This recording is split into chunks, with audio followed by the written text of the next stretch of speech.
بسم الله الرحمن الرحيم إن الحمد لله والصلاة والسلام على رسول الله.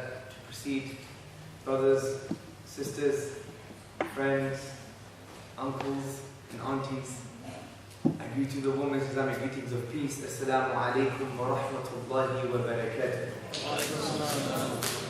Which basically means may the peace and blessings of Allah, of the deity of God be upon every single one of you. Thank you for coming out today on this Wednesday, right? Yes. I don't know what day it is anymore because that's what happens when you go to Australia from London. So on this Wednesday evening, may Allah, may God subhanahu wa ta'ala bless you and facilitate mercy, because when, as you know, in the Islamic spiritual tradition, when we are gathered to remember Him, because everything is a dhikr, is a remembrance of Allah, is a remembrance of God. When we remember Him, we are showered, inshaAllah, with His mercy. So, you're sitting down and it's facilitating your mercy, inshaAllah. Today's talk is going to be on the purpose of life. And I want to take this to and through a different angle. I want you guys to do a lot of reflection when I'm trying to talk to you, inshallah, because I think it's important that when we have these presentations, we don't just take them to be another form of spiritual insulin. Like we've got some spiritual diabetes and our faith is slightly low. If you come to the talk, you get injected with a spiritual insulin, and you go out, and for a few hours it hits the floor again. I actually want you to take some of these concepts, if they're worthy to take them seriously, and to try and internalize them in your life, because I think it's very important for us not only to pontificate and to talk, because talk is cheap. We've been doing talking for quite a few hundred years now, and I think now we need to take that talking and actually do something with it and internalize it. It's like the companions of the Prophet Muhammad sallallahu alaihi wasallam, upon him be peace, when they used to read or listen to a verse of the Quran, they would not only just memorize it, and they would rather spend time, hours, months to actually internalize what that verse actually meant, to do tadabbur, which we know in the Quran in Arabic means to reflect and to ponder upon the Quran itself. As Allah says in the Quran, أَفَلَا يَتَدَبَّرُونَ الْقُرْآنَ, do they not reflect upon the Quran, or the locks on their hearts? So from this perspective, the more reflection you do on the discourse of Allah, the discourse of God, the more unlocked your heart becomes, and the more it's open to receive mercy and guidance.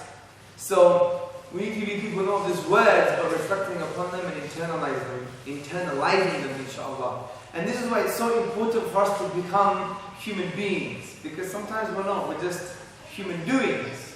And we just react to life. You know, I'm hungry, I'm going to eat. I'm enraged with anger, I'm going to fight. And that's what we do. Just like the 11th century theologian and scholar Al-Ghazali in his Alchemy of Happiness, he actually describes the state of the human being in that way. He says, you know, you think you know yourself, but you don't know anything. You know, when you're hungry, you eat. When you're enraged by the passions, you make love. When you're angry, you fight. You're no different from any other animal. You're just a human doing. You just do as a result of your kind of core bestial instincts, the bestial carnal desires of man. And Al-Ghazali says that the only way to elevate yourself is by basically looking at your inwardness, your heart, your disposition. Where does your heart lie? Where does your state of being lie? Because it's so easy, for example, to have or to understand that, yes, I must love thy neighbor, or I must be a good citizen, or I must be a good person, or I must be loving. These things are easy. I mean, you could even write these things down. You could write your own moral code down, and everyone would agree with it, because some of these things are intuitive. But that's beyond the point. The point is, have you internalized that what you think is moral and that what you think is an ethical life? That's a totally different ballgame. Because to know to be loving and yet to be loving are two different things. Because you have to change your state, and your whole sense of being has to be in line with your moral outlook. So it's very important for us to take these things very carefully into consideration, because otherwise it'll just be a waste of time. It won't be a waste of time for me, because inshallah, God willing, when you do things for the sake of God, you could be speaking to a couple of ants, and you still get reward. It's not a big deal. The point is, not that I'm calling you ants, by the way, yeah? The point is, what I want you to realize is this is about you. This is about you, it's not about anything else. And you need to really take these words absolutely seriously, if they deserve to be taken seriously. So in this light, I want to ask you a question. Rather, before I ask you a question, I want to make a statement. And this was in the words of an American writer. An American writer once wrote that our birth, my birth, your birth, everybody's birth in this world, and in Canberra, and in Australia, and in the whole world, was like being born, then being kidnapped and sold into slavery. Essentially. I'll tell you why, because you didn't choose your gender. You didn't choose the day you were born. You didn't choose your life. You didn't choose your color. You didn't choose your ethnicity. You didn't choose your socio-economic status. You didn't choose your parents. You didn't choose your siblings. You didn't choose your auntie, your uncle, your cousins. You chose nothing. You didn't even choose your own language. And yet we claim to have this sense of absolute freedom. Now we could take this further. We didn't choose the level of drives we have or the instincts that we have, because they're developed at a time when we don't really have any choices. And not only that, they are developed before birth, because if you look at it from a biological perspective, they're dictated by DNA. So we haven't chosen that kind of package that God has given us, and everyone has different kinds of dispositions and levels of drive and instincts. We didn't even choose those things, and yet we're affected by those things. Again, that's another form of slavery. Let's take it further. Let's talk about society. There are so many social pressures in the world. Immense social pressures. Advertising, media, L'Oreal because I'm worth it. The bling bling, the materialism. We start to define ourselves by what we have and not who we are. And we see this even amongst the Muslim culture, unfortunately. We've been affected by this type of materialism and this kind of bling bling mentality. Take, for example, a sister, she wants to marry a nice Muslim man. What's the first thing her parents are going to say? I know it's a stereotype, but it's almost a guarantee. Is he a doctor? Is he an engineer? Is he a lawyer? What job does he have? What car does he have? Does he have a house? And these things, frankly, in the Islamic spiritual tradition are probably from a spiritual element, are not that high priority. And we know this because the words of the Prophet Muhammad, upon him be peace, he said, if a man comes to your daughter with good morals and you reject him, there will be fitna in the world. There will be calamity in the world. And then they said to him, well, what if he doesn't have any money? He answered the same way. If a man comes to your daughter with good morals and an ethical character, and you reject him for no reason, there's going to be calamity in the world. And they asked him again, and he repeated the same way. These are the words of the Prophet. We believe this is revelation. We believe this is divine inspiration. And yet we don't follow it. No wonder there's so much calamity in the Muslim world, because a Bengali can't marry a Kashmiri, a Pakistani can't marry an African can't marry an Arab, a Kashmiri can't marry an Afghani can't marry an Afghani. Yeah? It's just a whole mess.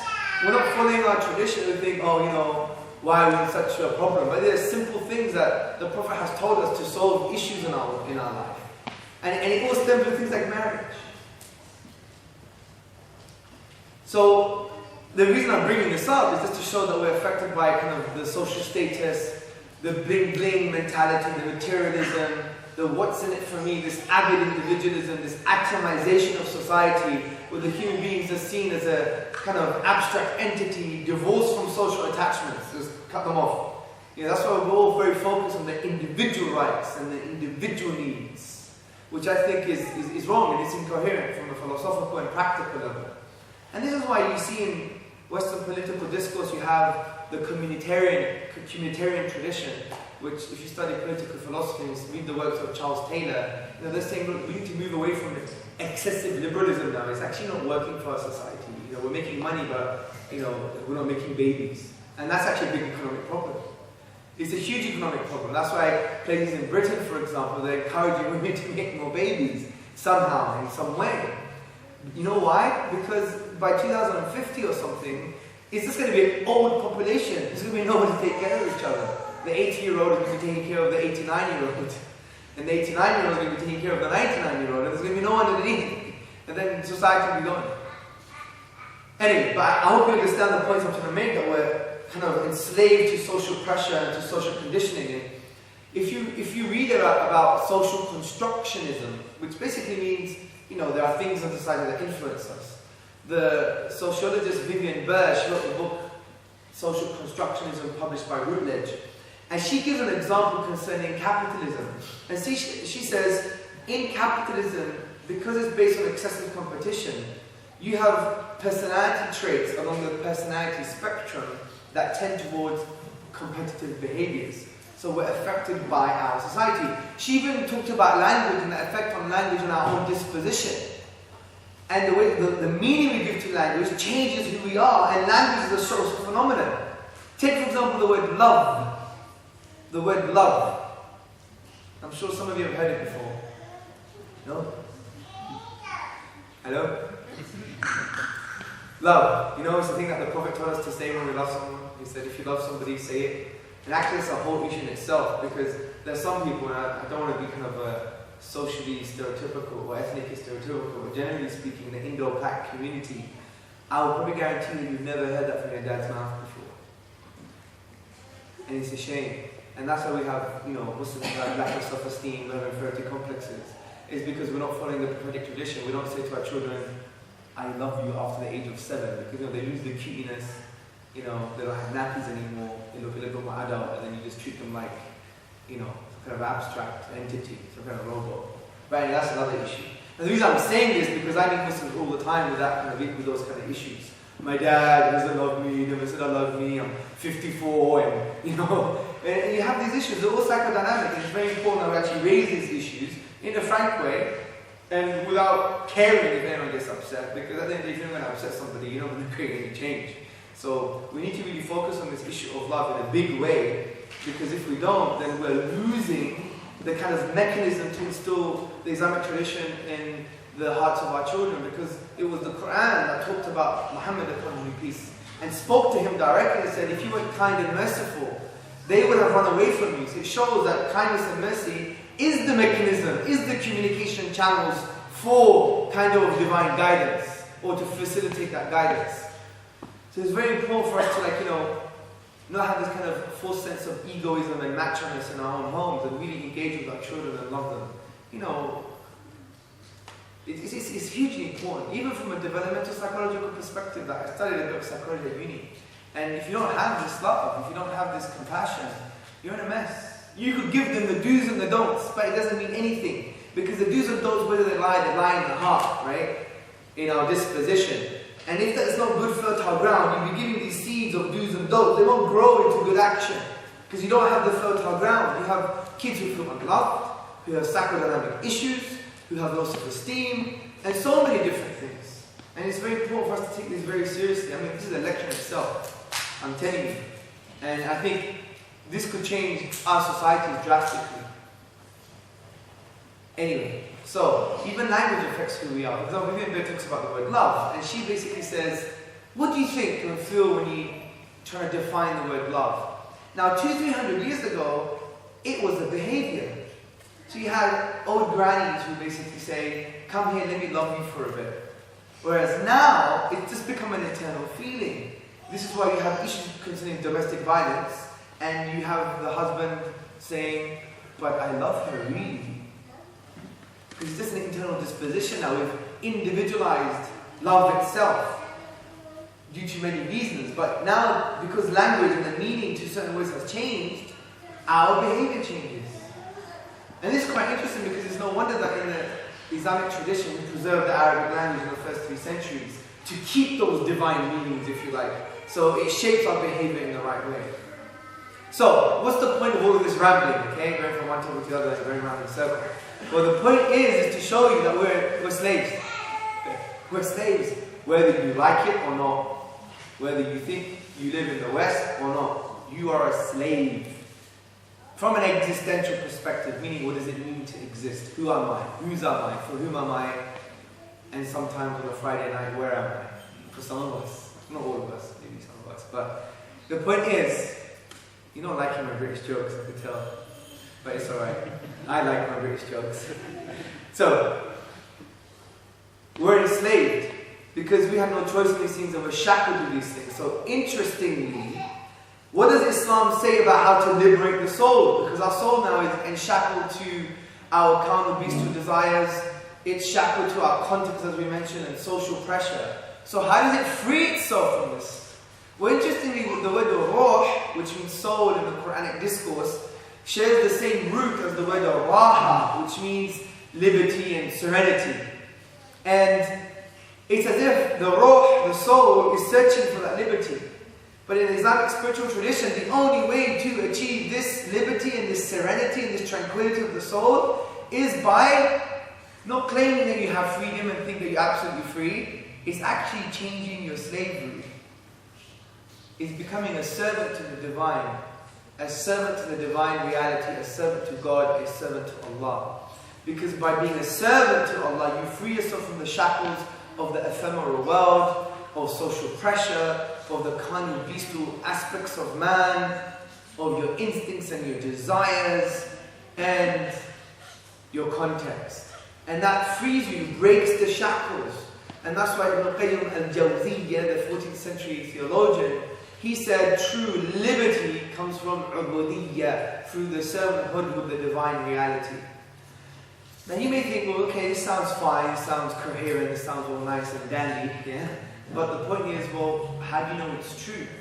How do you know it's true that what we've just discussed about who we are, what we just discussed about our context, what we just discussed about, how we free ourselves from this type of slavery, how do you know it's true?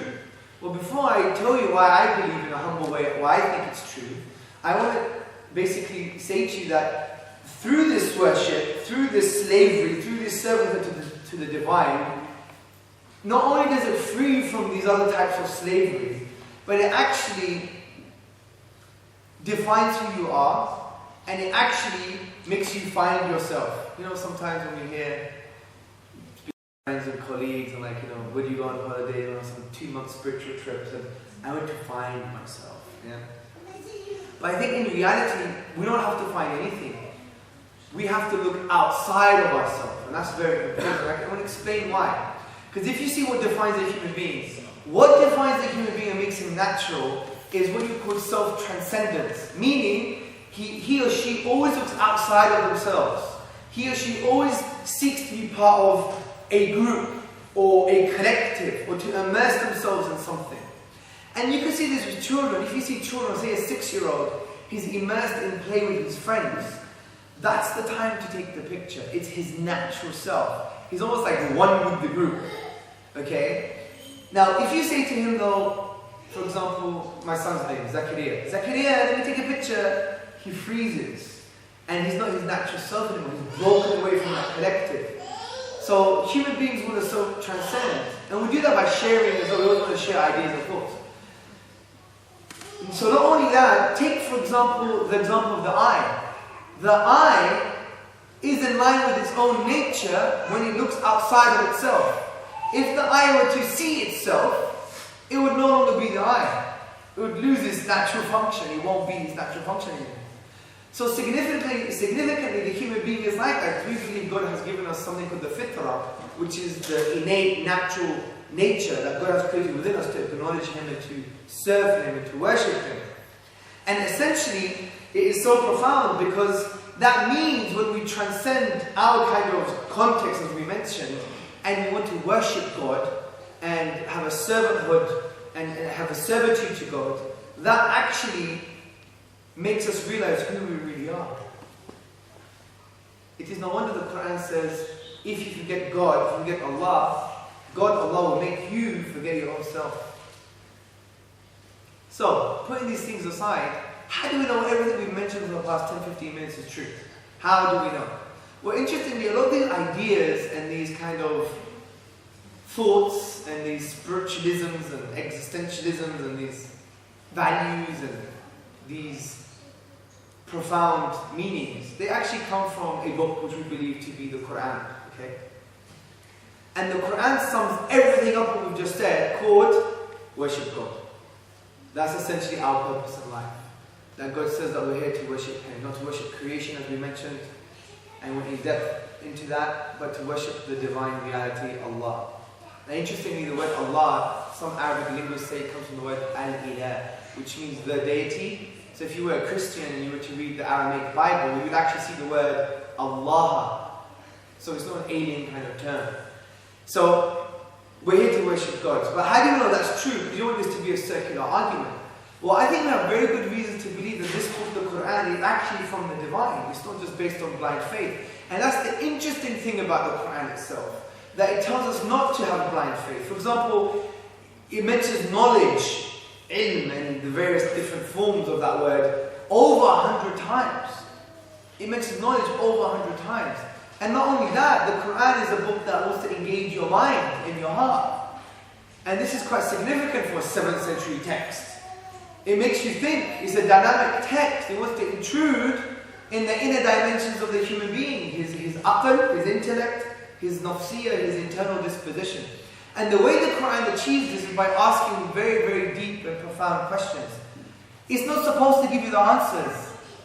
It gives you the questions to guide you in life sometimes, not just the answers. So that's why the Quran says things like, وَفِي أَنفُسِكُمْ أَفَلَا تُبْصِرُونَ.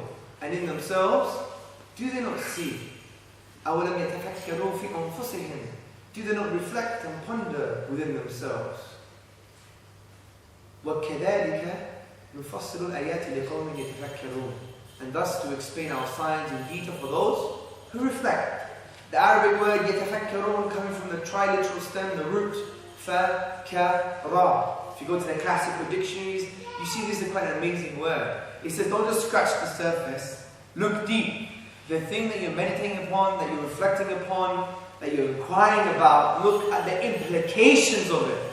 Don't just say, oh wow, look at the sunset. I feel so romantic. Wow, God is great. Reflect, ponder. It should be a premise, an axiom, an assumption, a window of opportunity for you to open, for you now to do what? For you now to think that God is wise and there's wisdom in the universe and He's powerful and He's majestic and He's beautiful and therefore He deserves to be worshipped. This is very important because we have to make those links when we do this type of reflection. So the Quran tells us to reflect deeply about things. And interestingly, we have Professor Malik Badri, he wrote a book, Contemplation and Psycho-Spiritual Study, and he discusses this at length. And he says, contemplation, reflection, thinking, tadabbur, pondering, tafakkur, thought. This is a neglected spiritual practice. It's a neglected ibadah. It's a neglected worship. Because throughout the Quran it says, think, reflect. أَفَلَا تَعْقِلُونَ. Do they not use their intellect? Continuously. But yet sometimes we don't even do that. We don't. We become a very shallow people. Not everyone, but I'm just saying there are elements within our society, right? And we need to really engage back with the Quran and back with the universe, because in a way we believe there are two types of universes. We have the textual universe called the Quran, which needs to be explored, and we have the universe itself to reflect upon. And they both correlate. And that's the beauty of Islam. It doesn't tell you deny reality or reject reality. So the Quran tells you to think and ponder. And interestingly, when we go to the academic encyclopedia, which is called the Encyclopedia of the Quran, or of Islam, I believe, it's published by Brill, the academic press. It talks about, in various entries, it talks about that the classical tradition, the ulama, when they used to do tafsir, which is exegesis, explaining the Quran, when they looked at these verses about man, life, and the universe, they said that this has nothing to do with kind of like giving you textbook details about science. No, it's not a science book. But rather, they are there to make you think about the wisdom, the glory, the mercy, the majesty of the divine reality of God, and for you to and that he needs to be worshipped. So they're there to make you think further, and that's the profound point. Now, Professor Shabir Akhtar, he wrote the book The Quran and a Secular Mind. He basically, really talks about the purpose of the verses of the Quran. And the verses of the Quran are called what? Ayat. It's an ayat, it's a sign. It's a sign, it's a miracle, it's an indication, it's an evidence, it's a proof. So these signs are there for a particular end, which is to find out your purpose in life and that God deserves to be worshipped. And he talks about that nature's flawless harmonies are hidden with a deeper meaning. And these ayat, these signs, indicate a cryptogram of reality, meaning that there is something grifto. Crypto comes from the Greek word grifto, which means to be hidden. So there's something hidden that you need to scratch the surface and dig a little bit further. It is no wonder the French artistic critic, his name was Jean-Jacques Levesque, he basically said that, you think the Muslims are trying to cross the world to drink people's blood? He didn't say that, I'm adding a bit of spice to it, of course. He was indicating something like that, I don't truly remember. But what he did say was that it had nothing to do with that. It's because they were encouraged by the Quran, because the Quran told them to go to seek the truth in the horizons. As the Quran says, that we will show you our signs in the horizons and within yourselves until you know this is the truth. So from this perspective, you see that the Quran is a quite amazing book. If what I'm saying is true, for a 7th century text, people should be scratching their heads and saying, wow, this is interesting. But the Quran goes even further than this. So now we're starting to talk about what we said in the beginning for the past 15-20 minutes about the whole kind of we're all slaves, really. Like the slaves to context, society, ourselves, or to God. And if we want to be true to our nature, we'll be enslaved to God. So now we could now justify this kind of idea. And the Quran goes further than this by challenging the whole of mankind. It says in the 2nd chapter, the 23rd verse, وَإِن كُنْتُمْ فِي رَيْبٍ مِّمَّا نَزَلْنَا عَلَىٰ عَبْدِنَا فَأْتُوا بِسُورَةٍ مِّن مِّثْلِهِ وَادْعُوا شُهَدَاءَكُم مِّن دُونِ اللَّهِ إِن كُنتُمْ صَادِقِينَ. And if you are in doubt about this book we have sent down to our servant, referring to the Prophet Muhammad upon him peace, then bring one chapter like it and call in your witnesses and your supporters besides God, if you're truthful in your claim. Now, this opens a whole array of miraculous features of the Quran, a whole array of interesting features of the Quran that we indicate that it can't come from the created world. We can't have a natural explanation for the emergence of this book. And there are many reasons. Let me just summarize some of these reasons. I think one reason, which is not really articulated very well, is the fact that the book we have today is the book that we had 1400 years ago. It's actually being preserved. Now you may think that's not a miracle. What about Shakespeare? Or for many of us, Sheikh Zabur.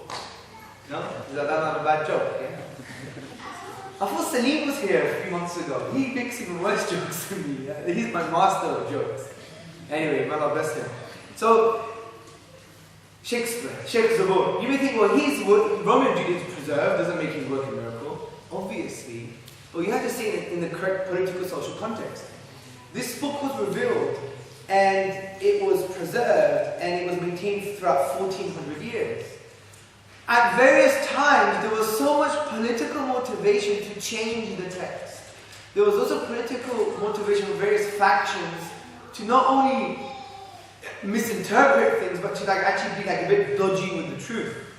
But yet, in this war, this calamity, and this chaos, it remained the Quran itself.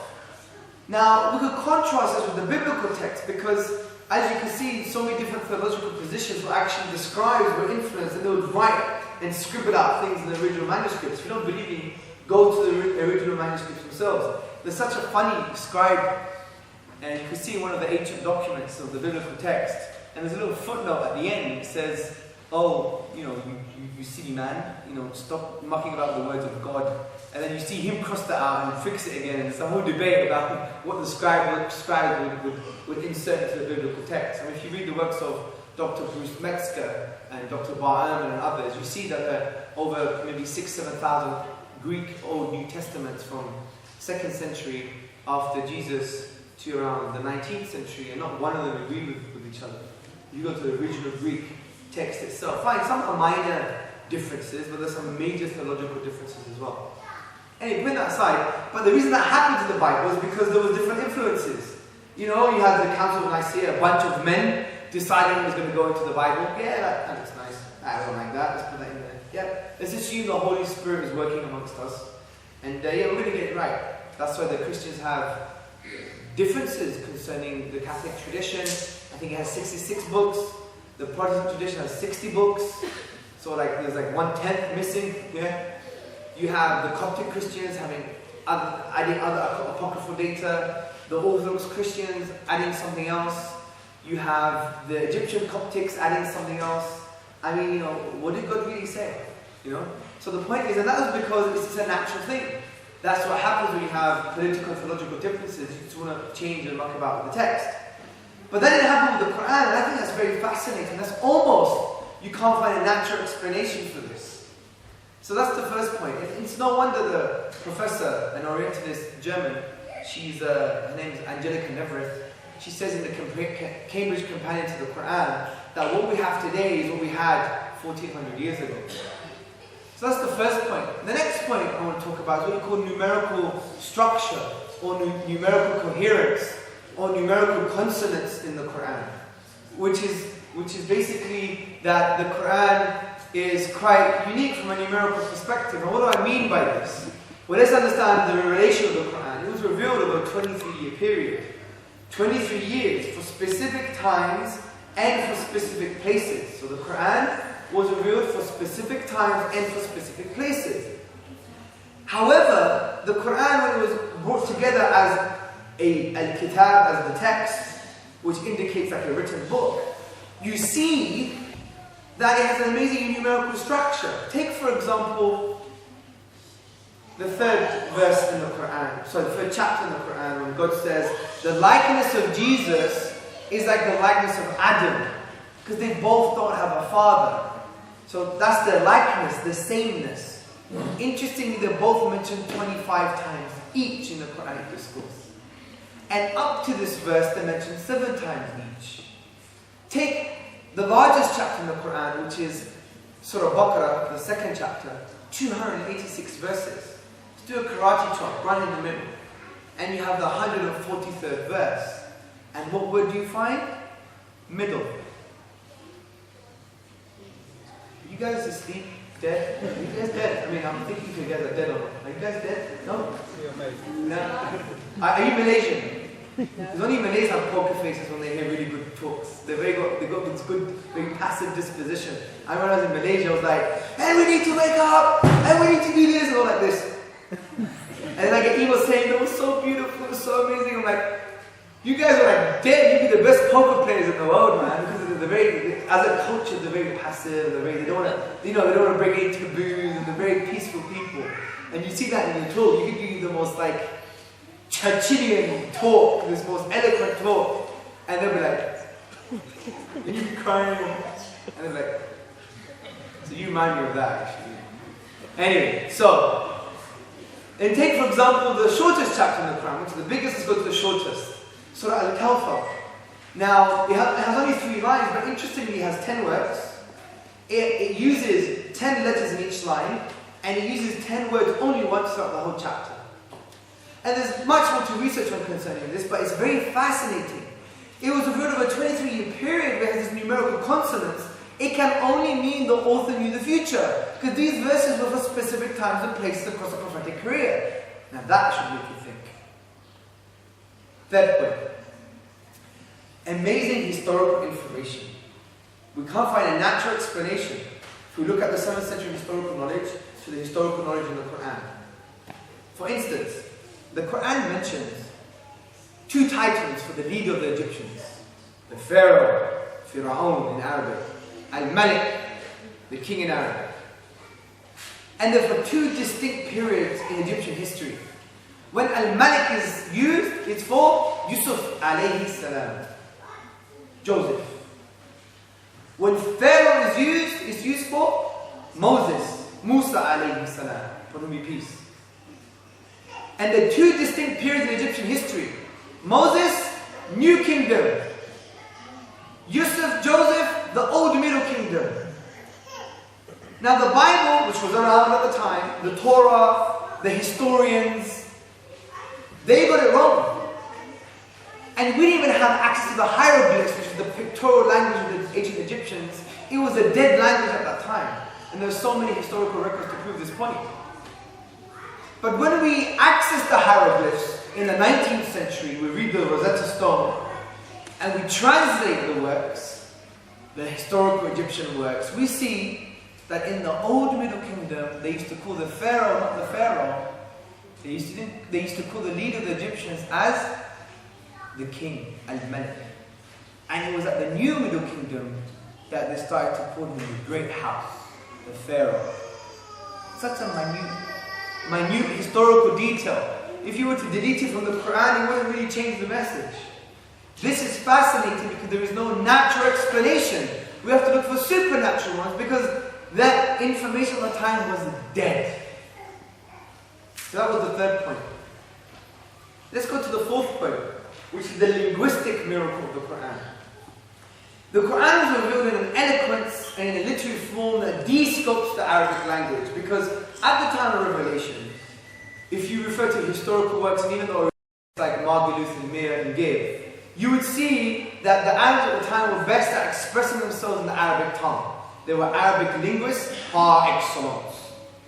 Now, Ibn Rashid, an Arab historian, he says the Arabs at the time of revelation in the 7th century, they would celebrate two things. They would celebrate the birth of a boy, because girls were like, first-born girls were buried alive at that time. That's why the Prophet came to solve these issues. When a boy rose amongst them, when a poet rose amongst them, because there was a socialization. That a poet is the equivalent of being like a chartered accountant, or a doctor, or an engineer, or a football player, or a soccer player, or journalist. A journalist? Yeah, even. So, from this perspective of the socialization, they were the best at expressing themselves in the Arabic tongue. But they failed to produce the unique literary form of the Quranic discourse, because in the classical Arabic language you have certain forms. For example, saj'a, which is rhyme prose, mursal, which is straightforward speech, maqama, which is a combination of prose and poetry, and then you have the rhythmical patterns of poetry called the al-bihar. They are like different 16 rhythmical patterns. The Quran de-scoped all of this. And yet, when we exhaust the finite nature of the Arabic language, only made out of 28 letters, a few words, a few grammatical rules, when we exhaust this, we cannot produce the literary form of the Quran. So there's no natural explanation, because we've gone to the Arabic language, it doesn't explain what's happening. It is no wonder Professor Bruce Lawrence from Duke University, in his book, The Quran, a Biography, on page number 8, he says, as tangible signs, Quranic verses are expressive of an inexhaustible truth. They signify meaning, laid within meaning, light upon light, miracle after miracle. So that's the fourth point, it's a linguistic miracle. Let me give you the last one, the fifth point. There are 5 pieces of information that you could explore and investigate yourself and learn more about your tradition. And so it provides a firm foundation for the things that you're supposed to believe in. You're not just wandering like lost sheep. Okay? So the fifth point is the Quran is multi-leveled and multi-layered. Listen to these words. Multi-leveled and multi-layered. What do I mean by that? The Quran addresses different mentalities at different times in history, and it also has so many different meanings that agree with reality at different conceptions in time. Phenomenal. Take, for example, the 23rd chapter, Surah Al-Mu'minun, verse 14. It uses the word alaqa. Alaqa. Alaqa can mean blood in a general sense, a blood clot, something that clings, a leech, or a worm, or clay that sticks to the hand.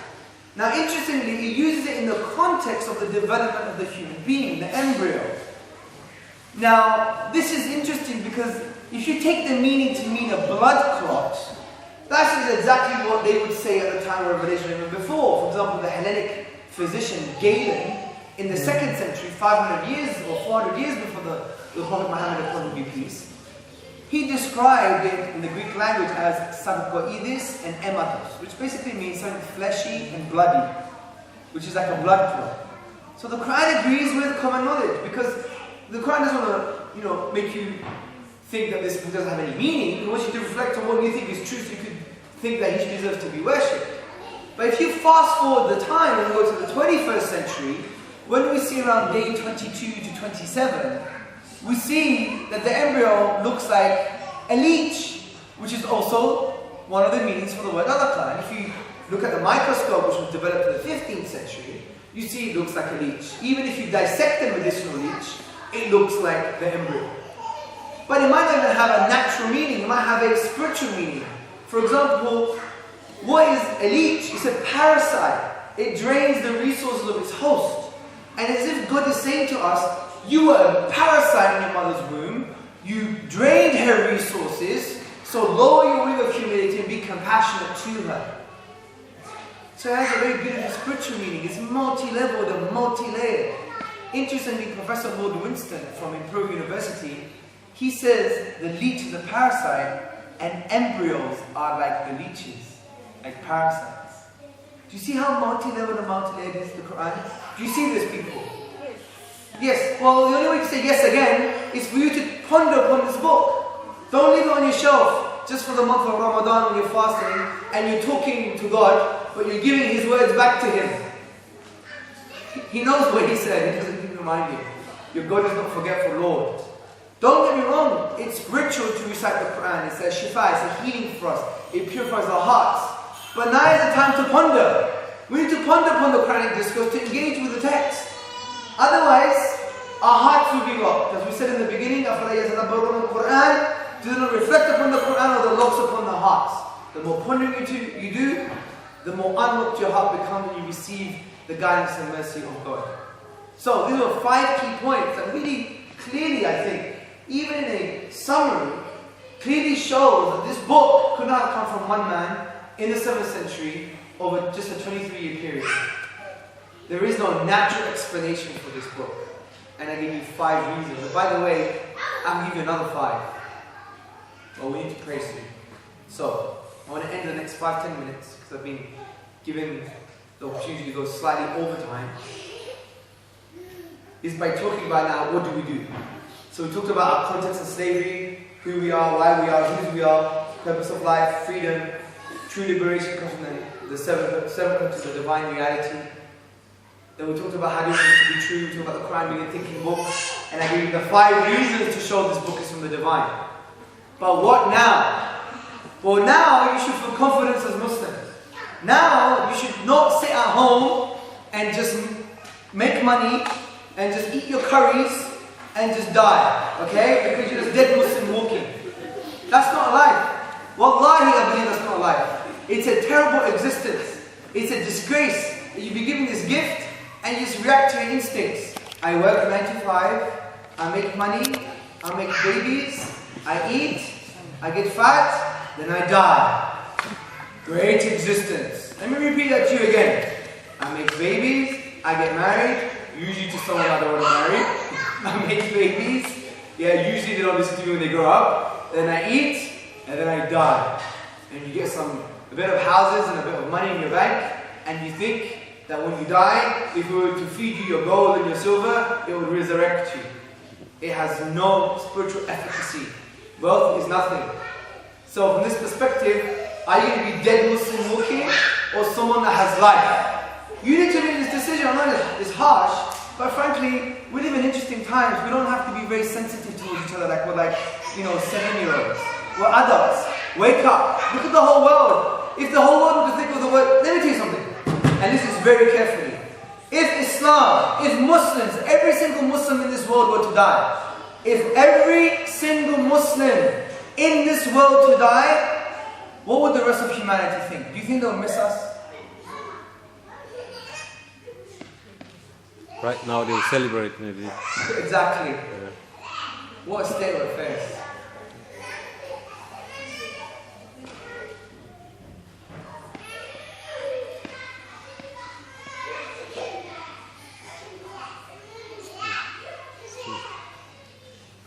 So we need to wake up. That's why Allah says in the Quran, Ya ayyuhal ladina amanu استجيبوا لله ولرسوله إذا دعاكم لما يحييكم. Oh, you have believed, respond to the call of God and His Messenger to that which gives you life. Yunjikum. It's only responding to the call that you get true life. And essentially, what is this call? This call is to worship Him and to call other people to His worship and to solve human affairs. Because Allah says in the Quran, أُخْرِجَتْ لِلنَّاسِ, we're here for people, not min al-nas, not from them. We're for them, which means we're supposed to be what we used to be, taking care of people, establishing distributive justice, not having a world where you have 2 billion people living on less than $2 a day and billions of people no sanitation and millions of children dying because of no food. Although we have the resources, because if you look at the Food Agriculture Organization, there's enough food on this planet to feed 3 planets. So the issue is about distribution, and we have the solution, we believe, as the Islamic economic model. But we're not giving it to people. You know, Umar ibn Abdul Aziz, one of the kings of Islam, you know what he said? He says, "Oh people, put wheat on the top of the mountains so that people don't say that we kept the birds hungry." The birds! Not the people, but the birds. And this was a sense of accountability and responsibility of the Islamic tradition and people who are leaders in Islam. We need to share this beautiful message to other people. Allah says in the Quran, "Ud'u ila sabili rabbik." Call to the way of this, to the sabil, to the way, to the path of your Lord. That is true liberation, as we discussed in the beginning. We live in a world there's injustice, there's calamity. Look what happened in Nairobi. I mean, look what happened. If it's true that it was the Shabab, who it was, it's terrible. Terrible. Killing innocent human beings like this. We used to save human beings. Do you know that? We used to save humanity. We were the saviors of humanity. I'm telling you, you don't have to go to a mad mullah and listen to this. You don't have to go to an Islamic library. Go to Western academia. Go to Western academia. We preserved the Jews. And I'll give you Jewish academics to prove this point. Zion Zohar, who wrote Sephardic Jewry, he said, thus when the Muslims crossed the Straits of Gibraltar in the Iberian Peninsula, the Jews saw the Muslims as the liberators from Christian persecution. Heinrich Gratz, a 19th century Jewish historian, he said the Jews lived favorably under the Mohammedans, under the Muslims. You have a letter from a rabbi in 1453. In the book Constantinople, written by Philip Mansell, he says, come to the land of the Turks, calling his brethren to come to Turkey, to the Ottoman Caliphate. Rich are the fruits of the earth, we live in peace and freedom, and we're not oppressed with heavy taxes. Take, for example, the Jacobites, a Christian sect. They were killed by the Greek Orthodox and massacred. I'm Greek, I know this, we know this. The Byzantines, the Orthodox, they used to kill and oppress the Jacobites. And the Jacobites were calling for the Muslims, and the Muslims preserved the Jacobite tradition. Amnon Cohen, who wrote a book, he's a Jew, another Jew. Amnon, a Jewish academic, he wrote the book A World Within, it's a 2-volume book. He collected 1,000 judicial records of the Ottoman period. And he analyzed it and he was amazed. And he said, although the Jews had the authority to go to their own rabbinical courts, the majority of them went to the Qadi, the Islamic judge, because they knew that there would be justice. And even women used to go majority of the time to ask for nafaqah. Nafaqah in Arabic is maintenance for your wife, giving her food, shelter, clothing, money, makeup money, pocket money, whatever money, and diamond money for some of us, So, and it was very surprising for him. So look who we were and why we were like this. I believe we were like this because, not only because of we had physical power, we had the spiritual power. And that's the most important power in my humble opinion. Because that is the key to open success. Because Allah in the Quran, He says, you will inherit the earth. You will inherit the earth. You've been promised to inherit the earth. And inheritance here is in a non-legal text, non-legal sense. And therefore, it's saying to us that if Allah has promised us that we'll inherit the earth, it must be true. Because for Him to go against this, it means He's lying. And God doesn't lie. So God is saying, you will inherit the earth. Victory is close, success is close, peace and harmony is close. But before that, He mentions the Zabur. the Psalms of David. But usually the Quran mentions the Injil and the Torah, the Gospel and the Torah. Why? It's to indicate, be like David himself. And who was Dawood? David, Dawood alayhi salam. He was the king. He had authority, he inherited the earth, but what else was he? The Quran even mentions he praised God, spiritual. He praised God so much that even the mountains would join him in praise.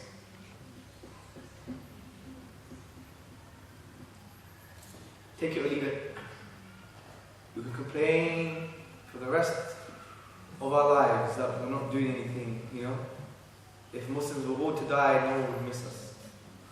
Or we could just go back to the Quran and go back to the fact that it says, stand up and do something. How can anyone read the Quran and say, oh, I don't understand that? I'm telling you, you must be dead. You must be dead. You must be a zombie. I don't know. How can you read the book of Allah and just stay at home? Or if you stay at home, just don't do anything. This doesn't mean we have to go out there and be speakers. No, it means do your bit within your context. Like a housewife, she could do it by supporting the family and building up children. Because the woman has such a high status in Islam, because she's the first teacher of the teacher. She's the first teacher of the scholar, and she's the first protector of the ones who protect us. So she has a high status. So it's in different ways, but just do something. And let me end on this prophetic tradition. The Prophet Muhammad, upon whom be peace, said, you will command the good and forbid the wrong. You will command the good and forbid the wrong. And if you do not, there will be a calamity upon you, and you will raise your hands in supplication, and your dua, your supplication will not be answered. Think about this. Our supplication will not be answered. Look how many people in Mecca and Medina and Muslims all around the world, they raise their hands in Jummah, in Hajj, in Umrah, in Ramadan, the last 10 days, crying, begging Allah. Ya Allah, Syria, Ya Allah, my help, Ya Allah, my guidance. It won't be answered unless we intend to command the good and forbid the evil. Is God deaf? Is He deaf?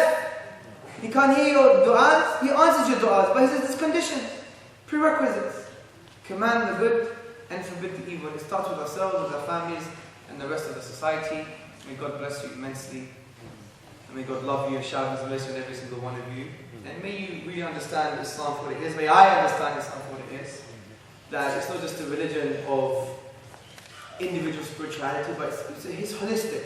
And it's here to help people, help ourselves, and essentially facilitate people's guidance so they could enter paradise, not divine alienation, which is punishment itself. So may Allah bless you guys, and grant you paradise and tranquility, and grant you the ability to convey this to the wider Australian society. And be good to your neighbours, feed your neighbour, take care of your neighbours, and neglect a spiritual practice. The Prophet Muhammad has said, your neighbour is 40 houses on the left and 40 houses on to your right. Regardless what religion they are, even if they're atheist, agnostic, you have rights, they have rights over you, you have rights over them. And this is why the Prophet Muhammad, upon whom be peace, thought that the angel Gabriel would say that you have to give your inheritance to your neighbour. That's how close neighbours are in our tradition. So when you make a curry, don't make it to the 59th house next door because they happen to be a Muslim.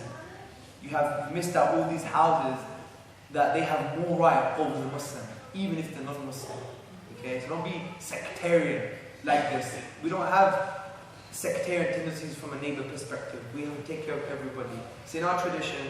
Learn it, apply it, internalize it. Assalamu alaikum wa rahmatullahi wa barakatuh.